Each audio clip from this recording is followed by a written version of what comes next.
The next day with Tanya and Kanade, Rain goes on their quest to slay slimes. They are extremely weak, but because they multiply rapidly they pose great danger to crops and is a well-suited quest for beginners. However, Kanade hates slimes because they are wiggly and sticky. Tanya assures Kanade not to worry because with the help of her fire powers she will vaporize them. After eliminating some slimes, there are no more to be found. Rain uses his skill Assimilate and transfers his soul into a bird. Now he can efficiently do the scouting, but because his physical body is soulless, someone is required to guard it and cannot be used when he is alone. Both Tanya and Kanade are shocked to see this skill. Rain finds the location and they go there. Tanya asks Rain about what kind of magic power he has. He can do a bit of healing and fireball, but they are very weak. Tanya insists Rain use them and eliminate the slimes. Rain again emphasizes that his magic skills are very weak, but gives a try after a lot of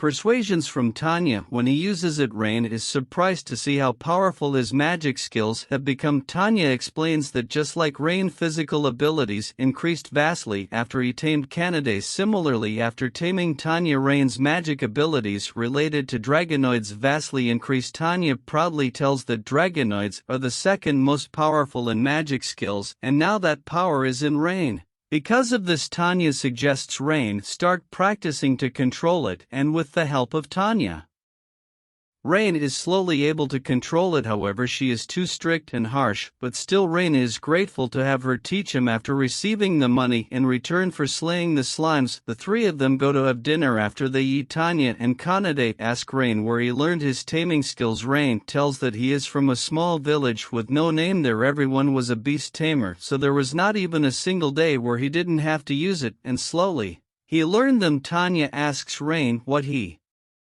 meant by everyone was a beast tamer. Rain tells when he was around 12 years. One day, like usual, he goes to his training. After completing the training, on his way home from afar he saw the sky glowing red. He rushes to the village, but unfortunately he was too late. Multiple monsters attacked the village and burned everything, with him being the only survivor. Fortunately, an adventurer found and saved him, and just to earn his living he was required to do chores and other work. But one day he met Arius. When he was invited, Rain was very happy and thought he can help Arios and his party in helping others. At that time he thought they wanted him as a comrade, but now on reflecting they were just using him. Feeling bad, both of them hold Rain's hand. They tell him that they know how kind Rain is and how proud they are to call him their master. Both of them get angry and want to take revenge on Arias for treating his master like that. Rain is happy to know how considerate they are, but tells them that he has gone over it. The next day, they slay some orcs for their quest. Rain warns both of them to be cautious, because even though orcs are weak, they are smarter than goblins and slimes. Tanya is overconfident and assures Rain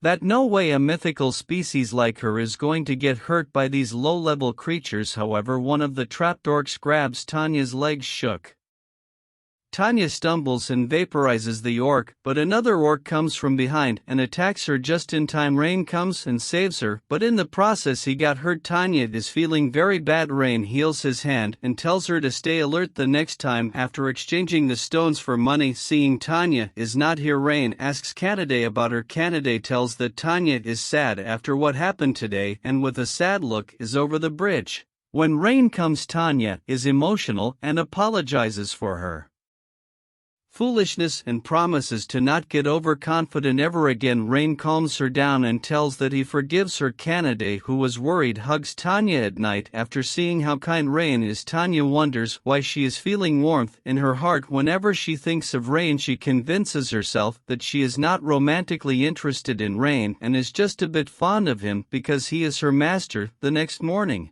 on the way for their next quest, Rain is shocked to see Arios and others in front. Arios greets, but Rain ignores him and goes the other way. Arios tells him that he feels bad for firing him. Even if Rain was useless, he still was useful in carrying their stuff. Tanya and Kanade come in front and threaten Arios to watch his mouth or they will destroy him. Arios is shocked to see two mythical species accompanying a weakling like Rain. He asks how is this even possible. At first he thought it was them who were letting Rain tag along, but on knowing he is their master, Arios is shocked. Before Rain leaves Aereo, stops him and tells him about the lost wood. The lost wood is like a maze. And that's why they need Rain to use his taming skills to scout and carry their luggage. Areos tells Rain to join his party and use his mythical species to help everyone. Tells that even though Rain was useless in combat and other areas he was useful. Rain refuses to help after how they treated him. Mina tells that inside the Lost Wood there is a legendary weapon that is required to save the world. Remembering his terrible past, Rain doesn't want anyone to go through that and agrees before they proceed further. Tanya and Kanade stop Areas and tell him to apologize to Rain by groveling or else Tanya will fry every single of them. Areas get angry and tells that no way a hero will grovel against a pathetic weakling like Rain. In an angry tone, Areas orders Rain to tell his pets to mind their manners. Rain gets angry and warns Areas to not ever call Kanade and Tanya pets. Seeing how beautiful they are in a cheeky tone, Areas asks what else Rain makes them do for him. Rain gets angry and hits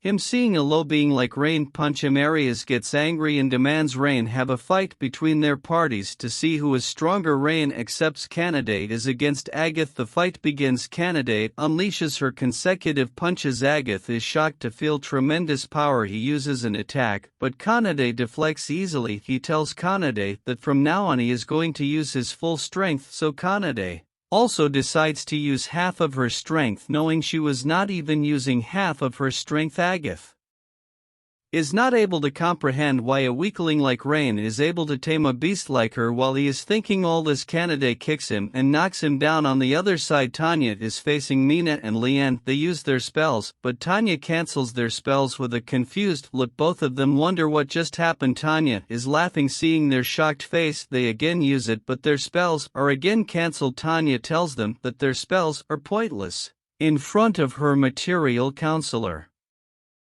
Now to take revenge for insulting her master, Tanya demonstrates a bit of her magic power. On seeing the immense power, both of them are scared before the spell hits. Tanya cancels the spell and tells them that she was just joking. She doesn't want to destroy them or else Rain will be angry. They are knocked out as a result of shock, and for the last fight it's between Rain and Areas. As Areas is talking about what foolish thing Rain has done by challenging him, Rain attacks him. Rain tells that he is not interested to hear anything Areas says. Seeing Rain insulting him, Areas attacks with his fast swordsmanship. Areas is able to give some scratches, however Rain wonders why a chosen hero is so weak. The time he fought against Tanya he could feel the intensity, but now there is none. Rain punches him and Areas is sent flying. Areas is confused and wonders how a beast tamer has this kind of strength, so Areas uses his magic power but is surprised to see his attack is neutralized. Knowing Rain can only use healing and fire magic, he attacks Rain with other spells. Rain dodges and thinks about how to counter it. Os is confident, but suddenly he collapses. He is paralyzed by the arch bees that Rain tamed while Areas was attacking him. Seeing there is no chance for him, Areas begs to spare him,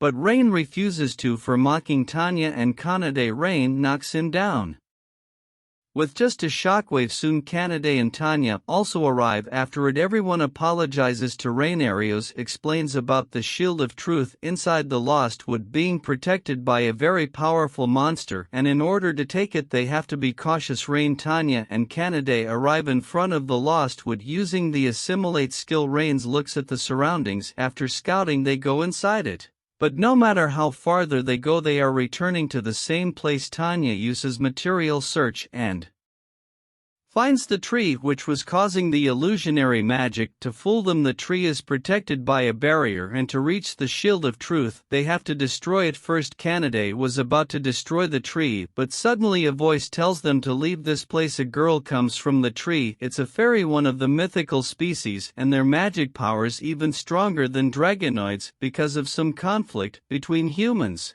and fairies hundreds of years ago. Ever since then fairies have had hatred toward humans. The fairy threatens them to leave or else she will force them with her magic. They run away outside the Lost Wood. Rain tells them before they do any attacks he wants first to talk to her. He again goes inside and tries to talk, but the fairy tells him to leave. Seeing Rain is not leaving, fairy uses her spell to scare Rain, but he still didn't run Away the fairy cannot trust a human because many humans who came here earlier stole and hurt the forest, but Rain seems different. Rain tells that not every human is bad. He may not be one of them, but wants her to trust him enough to have a talk. She didn't want to be deceived again, so she attacks, but this time Tanya and Kanade come and front the attacks or stop. The fairy asks why two mythical species are defending a human. They both tell how Rain helped them, and unlike most humans they have met, Rain is different and kind. Listening to them, the fairy comes down and asks Rain his name. After knowing his name, she tells her name is Sora. After knowing they are here for the shield asked by the hero, she understands and gives the shield. Rain is surprised to see how easy it was. He asks about the monster which was guarding the shield. Sora tells that there was no monster ever since the first hero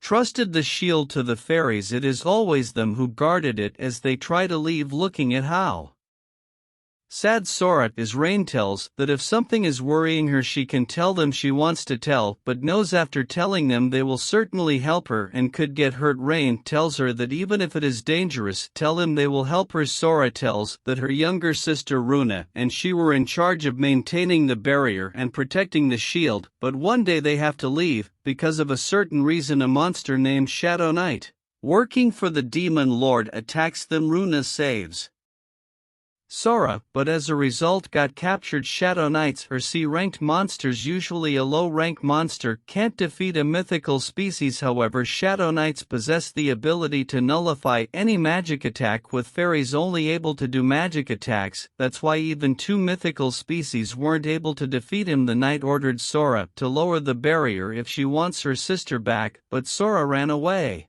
because she didn't want to endanger other fairies. She asked the village leader for help, but he suggests Sora to abandon her sister as it will pose threat to other fairies if they unlock the barrier. Even though she understands the leader's point of view, she just cannot abandon her sister. Rain wipes off her tear and promises that they will give their best to save her sister. Sora hugs him and is thankful. Consider liking and subscribing this channel if you enjoyed the recap. Have a wonderful day ahead.